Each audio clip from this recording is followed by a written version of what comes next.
Şarabın kağıda değen ilk damlası öğleden sonra tam saat 16:15'te düştü. Kız kardeşim Jessica onu yanlışlıkla dökmedi. Resmen boşalttı. 6 yaşındaki oğlum Leo'nun başında dikildi ve elindeki Pinot Noir kadehini gevşek, hatta sıkılmış denebilecek bir hassasiyetle devirdi. Leon, bu sulu boya tablo üzerinde 3 gün boyunca çalışmıştı. Tatil evimizin önündeki gölün manzarasıydı bu, dedesi için titizlikle hazırladığı bir hediyeydi. Şimdi koyu kırmızı sıvı, mavi gökyüzünün üzerinde kanıyor, kağıdı yumuşatıyor, kenarlarını büküyor ve onun onca emeğini çamurlu, mahvolmuş bir yığına dönüştürüyordu.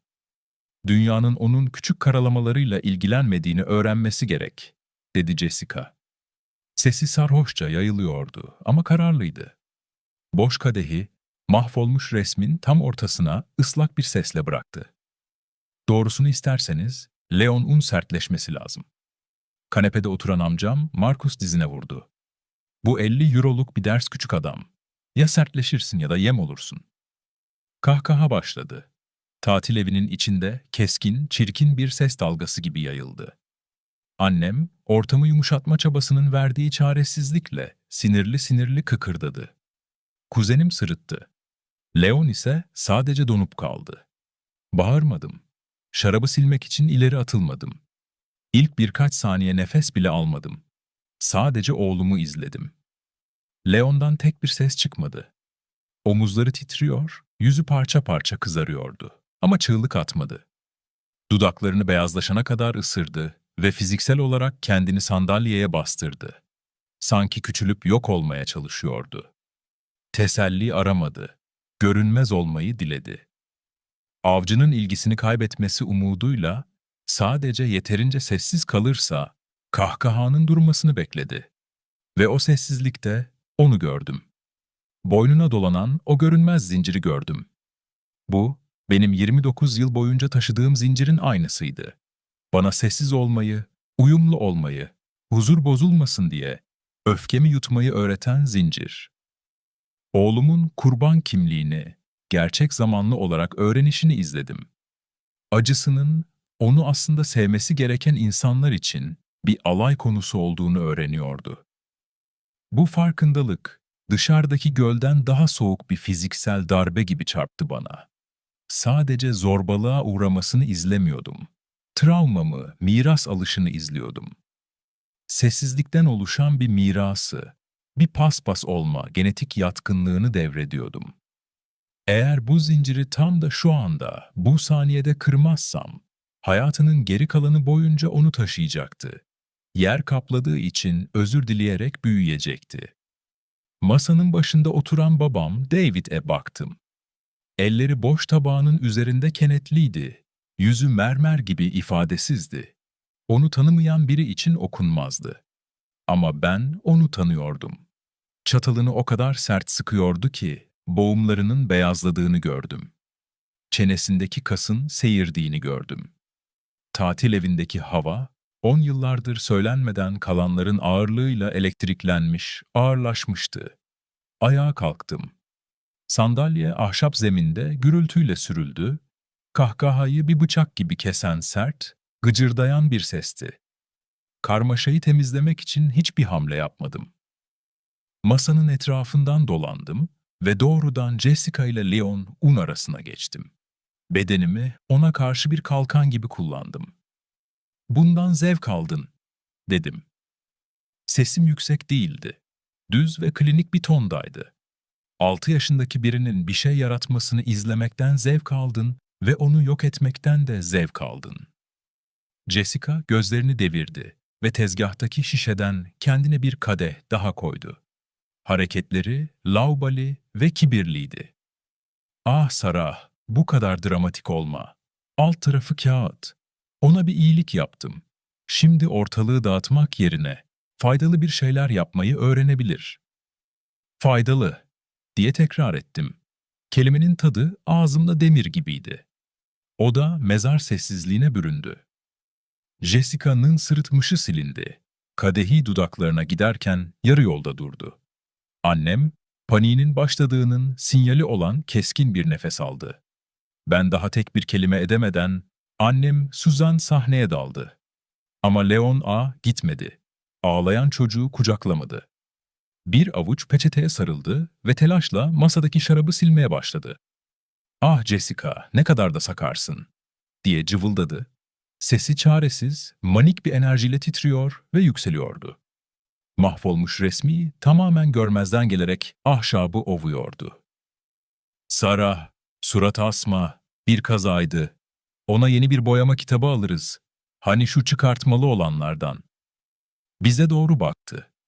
Gülümsemesi çok fazla gerilmişti. Gözleri ise yalvarıyordu. "Lütfen, sadece güzel bir akşam yemeği yiyelim. Lütfen, biz bir mahalleyiz, biz bir aileyiz," diye feryat etti annem. Onu izledim ve normalde ona karşı hissettiğim acıma duygusu bir anda buharlaşıp gitti. Susan, sırf halı temiz kalsın diye Leon kan kaybetmesine göz yumardı. "Kesinlikle," dedi Jessica, annemizin savunmasından cesaret alarak. Arkasına yaslandı ve şarabını çalkaladı. "Çok yumuşak, Sarah onu el bebek gül bebek büyütüyor. Ben ona sadece gerçek dünyanın nasıl işlediğini gösteriyorum." İşte bu, son ipliğin kopuşuydu. Babam David ayağa kalktı. Bunu hızlıca yapmadı. Sonunda teslim olan eski bir binanın o yavaş, gıcırdayan ağırlığıyla yaptı. Şömine rafına, üzerinde süslü bir yazıyla "Aile sonsuzdur" yazan rustik ahşap tabelanın asılı olduğu yere gitti. Bir saniye boyunca ona dik dik baktı, sonra Suzanne'ye döndü. "Masayı sildin," dedi. Sesi tehlikeli derecede alçaktı. Fırtınadan önceki bir gök gürültüsü gibi. "Çocuğa bakmadın. Sadece ahşaptaki leke için endişelendin." Suzanne, elinde şaraba batmış bir peçeteyle dona kaldı. "David, dramatik olmayı kes. Ben sadece deniyorum." "Huzuru korumaya çalışıyorsun," diyerek sözünü kesti babam. "Ama ortada bir huzur yok Suzanne. Sadece sessizlik var ve ben artık bunun bedelini ödemekten yoruldum." Sol eline baktı. Altın alyansını çevirdi. Yüzük, parmağının etine derinlemesine gömülmüş, oraya hapsolmuştu. Onu 40 yıl boyunca taşımıştı. Mutfak lavabosuna gitti, ekleminin üzerine bir parça bulaşık deterjanı sıktı ve onu çıkarmaya çalıştı. İzlemesi acı vericiydi, yüzünü buruşturdu, asıldı ve yüzük ıslak bir sesle ekleminden kayana kadar çevirdi. Masaya geri döndü. Yüzüğü hala Leon resmine sızmakta olan şarap birikintisinin üzerinde tuttu ve bıraktı. Yüzük ıslak kağıda boğuk bir sesle çarptı ve beyaz masa örtüsüne kırmızı damlalar sıçrattı. "Sizin huzurunuzu korumaktan vazgeçtim," dedi.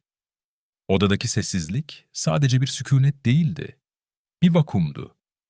Tatil evindeki bütün havayı emip bitirdi. Annem, sanki kucağına bir el bombası düşmüş gibi şarabın içindeki yüzüğe baka kaldı. Jessica keskin, sinirli bir kahkaha attı.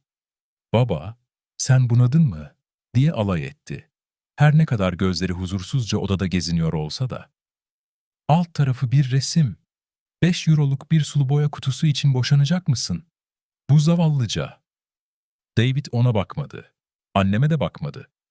Odasının köşesindeki seyahat çantasına gitti.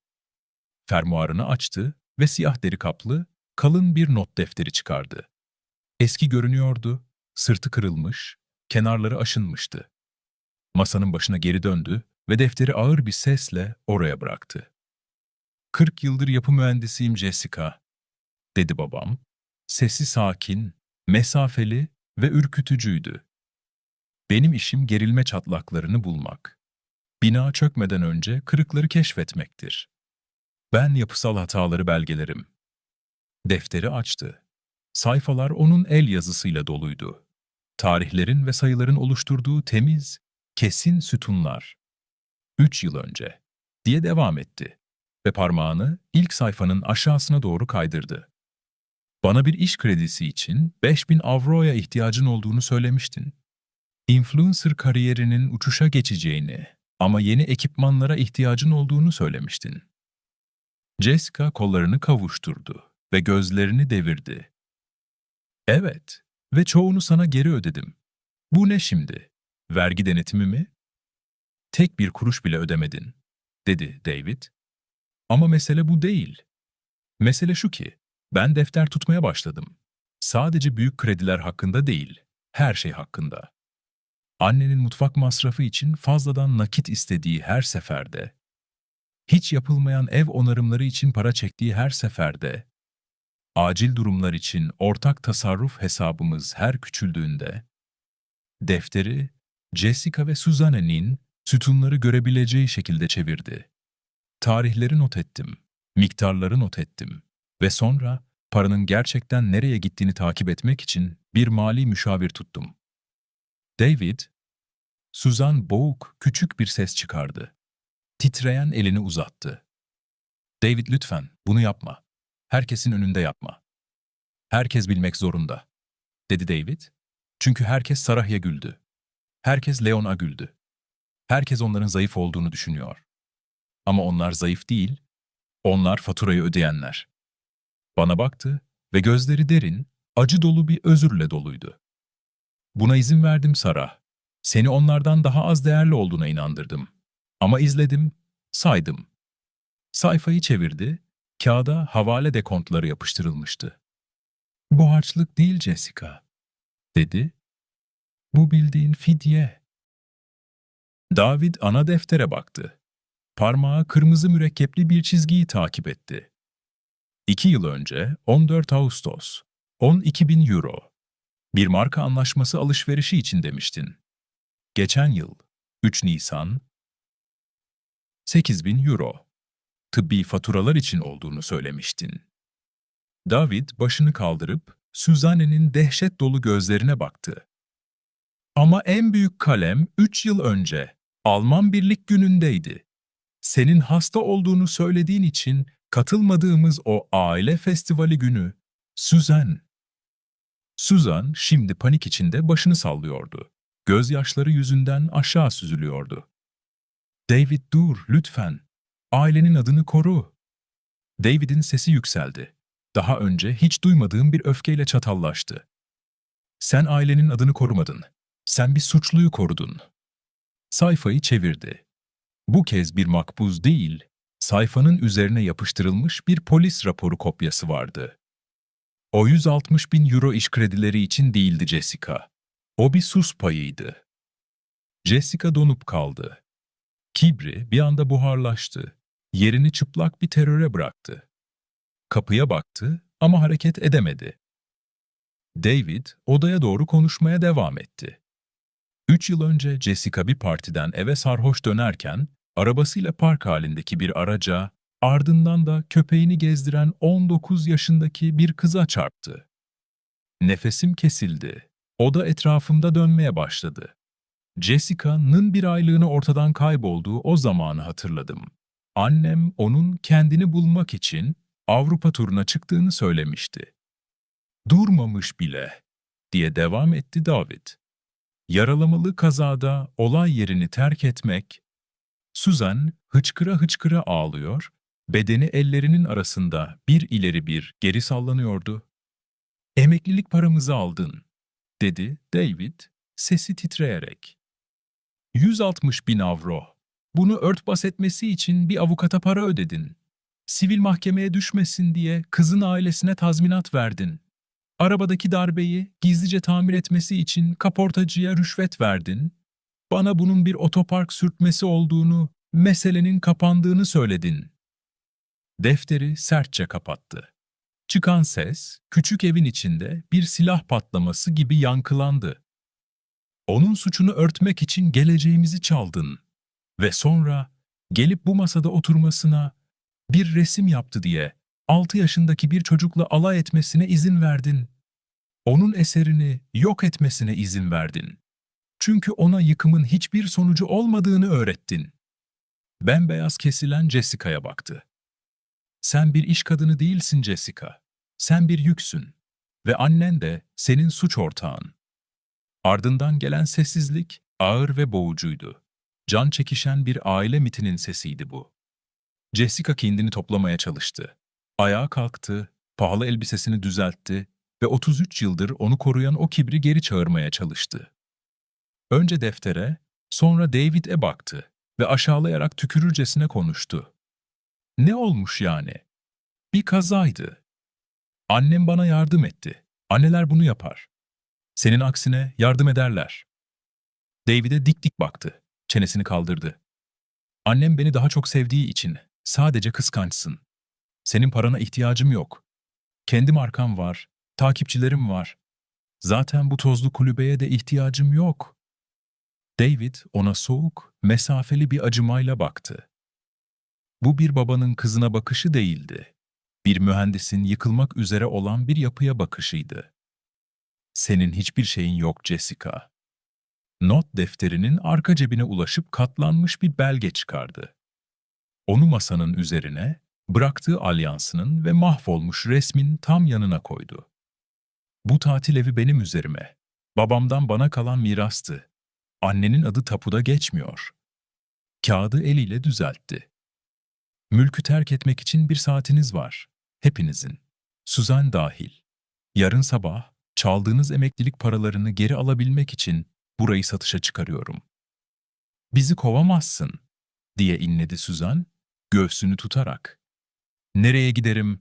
Dışarıda bardaktan boşalırcasına yağmur yağıyor. Bilmiyorum, dedi David.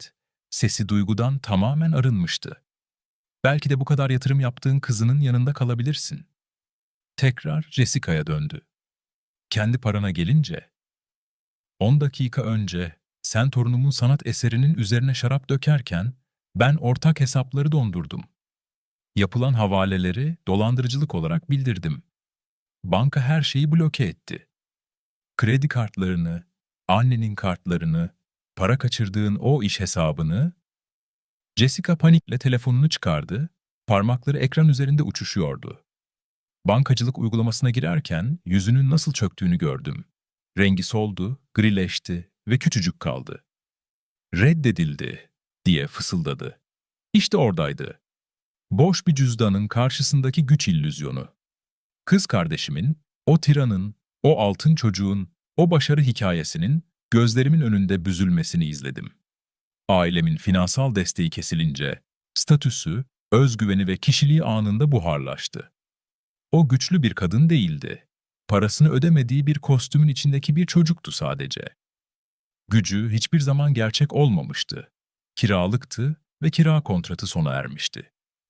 Gücün sadece emanetti Jessica, dedi David, sanki düşüncelerimi okumuş gibi. Ve mülk sahibi şimdi binayı mühürlüyor. Babam dış kapıya gitti ve onu ardına kadar açtı. Dışarıdaki fırtına patlak vermişti. Yağmur perdeler halinde yağıyor, toprağı çamura dönüştürüyordu. Rüzgar, sıcak tatil evinin içine doğru uğuldayarak girdi. Jessica, az önce babamla beraber gülen amcam Marcus'a baktı.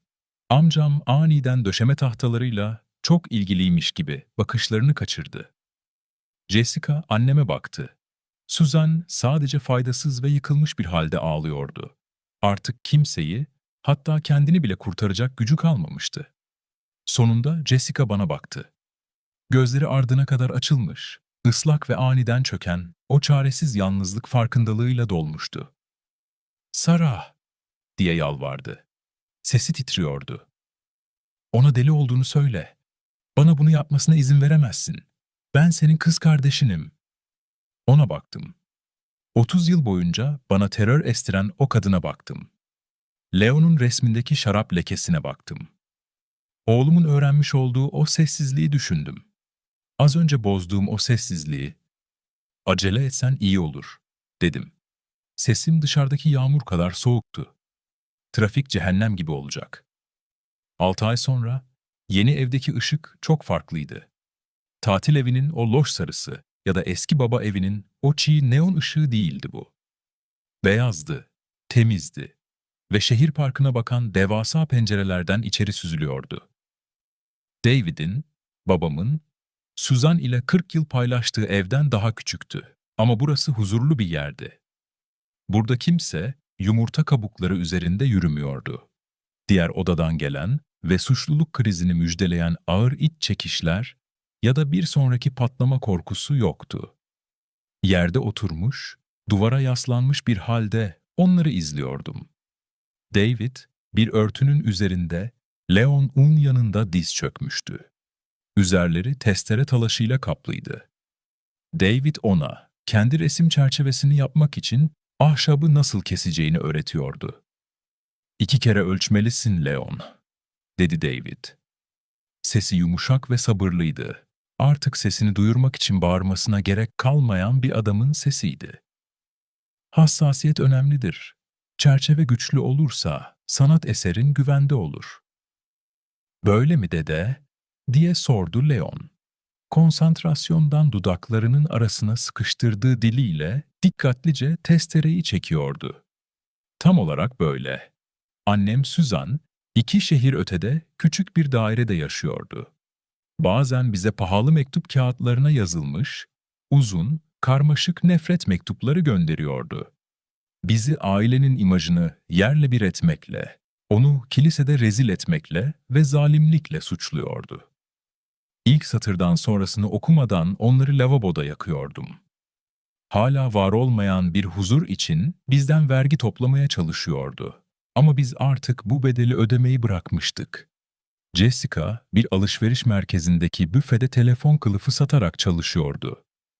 Dolandırıcılık soruşturması bir vergi denetimini tetiklemişti ve avukatlık masrafları içinde boğuluyordu. Arabasını satmak zorunda kalmış, tek odalı bir apartman dairesine taşınmıştı. 33 yıl sonra ilk kez güvenlik ağı olmayan bir hayatın gerçeğiyle yüzleşiyordu ve bu çarpışma sert olmuştu. Oğluma baktım. Artık irkilmiyordu. Masanın altına saklanmıyordu. Şu an tutkal ve tahtalarla ortalığı dağıtıyordu ve yere biraz tutkal damlattığında buna gülüyordu. Donup kalmıyor, kimsenin ona bağırmayacağını bilerek sadece bir bez kapıp orayı siliyordu.